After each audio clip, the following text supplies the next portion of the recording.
Senhor Presidente e Chairman Durão Barroso, sempre bom estar consigo.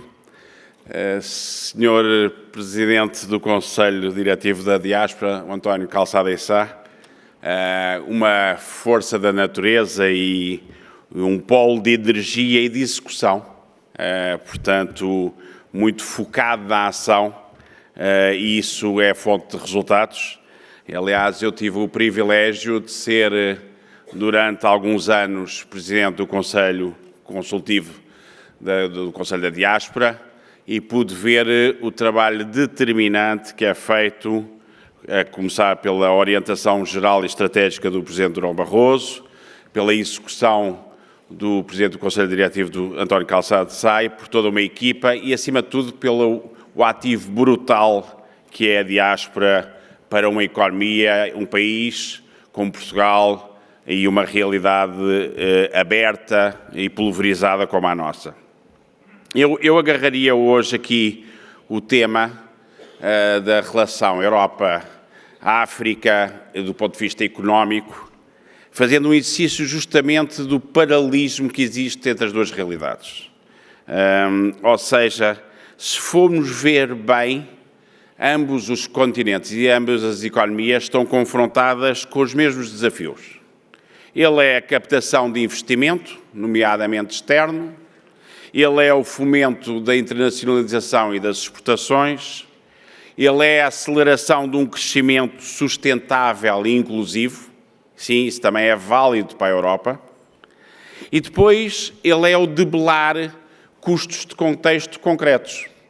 Ou seja, é aplicável à Europa e à África a necessidade de uma fiscalidade mais amiga do investimento, o desenvolvimento de infraestruturas estratégicas, sejam elas rodovias, aeroportos, portos, barragens e respectivos transvases, ferrovia, infraestruturas energéticas cada vez crescentemente importantes. Eu costumo dizer aqui muito, em relação à economia portuguesa, que a economia portuguesa está muito na mão da energia, gasodutos e por aí fora. Também é um desafio o combate à burocracia e, com isso, assegurar mais transparência e mais concorrência. São objetivos comuns o tema da execução de fundos e o deployment de programas multilaterais. A um nível mais micro, em qualquer das duas economias, é importante o tema da produtividade, da capitalização, da escala, que é trazido pela inovação e pela captação de talento. Portanto, se formos ver bem, na prática, Europa e África não diferem assim tanto. São realidades completamente diferentes, mas ao mesmo tempo a agenda é muito comum. E é interessante observar isso para alinhar interesses. E alinhando interesses, temos uma agenda diplomática naturalmente alimentada. Se formos ver bem, que setores ou que matriz de setores interessa à economia europeia e à economia africana, parece-me. São os setores diferenciadores que marcam as economias de futuro. São aqueles que dão às respectivas economias posicionamentos internacionais, ou seja, onde existem vantagens comparativas e argumentos diferenciadores. São aqueles setores onde se tem uma proposta, se pode construir com clusterização adicional uma proposta de valor integrada. São aqueles setores que tenham muito valor acrescentado nacional e que tenham o máximo possível de intensidade tecnológica. São aqueles setores que tenham um impacto profundo na comunidade e na competitividade. São aqueles setores que permitam substituir importações. São aqueles setores que sejam fonte de inovação e são aqueles setores que assegurem a sustentabilidade. Portanto, volto ao meu primeiro ponto e talvez o ponto que se tivesse de dizer uma frase hoje, que é as economias europeias e africanas têm muito a ver na sua agenda de crescimento e de afirmação geopolítica e geoestratégica, é muito o mesmo roadmap. Ao contrário do que se pode pensar intuitivamente, o que temos aqui é o mesmo caminho para o desenvolvimento integrado, equilibrado, sustentável e com ambição. Aliás, há poucos semanas, há poucos dias, apresentámos cá em Portugal um programa de estímulo, de aceleração da economia, que, se formos ver bem, aplica-se a muitas destas economias também. Quer dizer, nós trouxemos medidas para o alívio fiscal, para a concentração das empresas, para a dedução fiscal em termos privados, individuais, para que possam integrar o processo de crescimento das PMEs locais, próximas, uma regularização dos pagamentos e das melhores práticas internacionais, a aposta na atração de talento que esteja no estrangeiro, depois de ter formado essas novas lideranças e novas elites que foram para o estrangeiro, programas que sustentam seja o empreendedorismo, seja a inovação produtiva, drivers de setores que podem se afirmar no futuro, como a reindustrialização ecológica, como a qualificação do turismo, como, em definitivo, a afirmação de setores estratégicos, como o mar. Tudo isto, se retirarmos o facto de se aplicar um pacote económico, ser a Portugal, ou europeu, ou à África, se calhar cola, funciona. E funciona ainda mais forte se trabalharmos na vertical. Eu vou ouvindo muito o que as empresas, nomeadamente as portuguesas, exportadoras, internacionalizadas e muitas empresas africanas me vão passando da agenda que interessa para cozer as duas economias.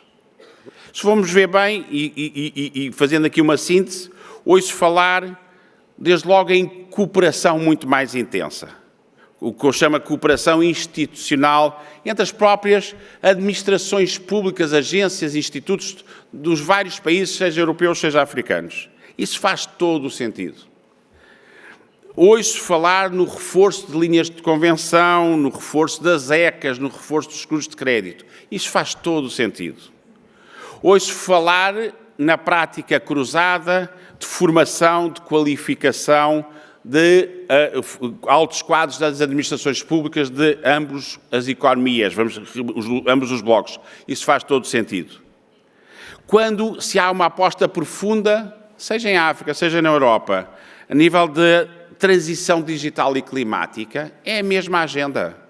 A agenda das renováveis, a agenda das smart cities, a agenda da comunicação, os cabos submarinos que nos unem já vieram à superfície, seja o Equiano, seja o Tuáfrica, já vieram à superfície em atividades económicas. Nós ouço também falar no desenvolvimento e no reforço profundo, porque isso está ligado à autonomia estratégica dos dois blocos, europeu e africano, em termos da agroindústria e da componente agrícola, e ligar isso profundamente com a logística. E assegurar que a indústria que está por trás, em termos de equipamentos, justamente para esses setores, que vai das metalomecânica aos moldes aos componentes, tem base e enraizamento próximo dos mercados finais. Isso faz sentido na Europa e em África. Ouço falar em temas crescentemente como a requalificação e gestão de ecossistemas florestais e a afirmação do ESG ou da biodiversidade marítima, que é aplicada à costa europeia ou à costa africana. É a mesma agenda. Quando viramos para outros setores, vemos também uma aposta profunda na capilaridade e densificação de setores como o da saúde e como o setor farmacêutico. É igual, não consigo discernir se estamos a falar da África ou da Europa. Se tivesse que sintetizar 5 ou 6 eixos de aumento e densificação da cooperação económica, do que me apontam os players, as empresas, é fácil de encontrar um que fomente mais comércio e investimento através da expansão de países que estão abarcados pelos acordos de livre comércio. É fácil de identificar que, em termos de IDE para a África ou para a Europa, o que é que se está à procura sempre? E de PPPs? e de articulação com off-takers a longo prazo para dar estabilidade. Está sempre à procura da mesma coisa, parcerias de longo prazo, criação de emprego qualificado, desenvolvimento de valor acrescentado local. É válido para a Europa e para a África. É válido para infraestruturas, é válido quando falamos da indústria, quando falamos de energia, quando falamos de tecnologias. Quando, há pouco referi, os desafios da agricultura e da agroindústria, e aqui em Portugal temos bem presente isso, estamos a falar sempre de equilibrar produtividade e sustentabilidade. Isso passa pelo quê? Tecnologia avançada e acesso a mercados e a financiamento.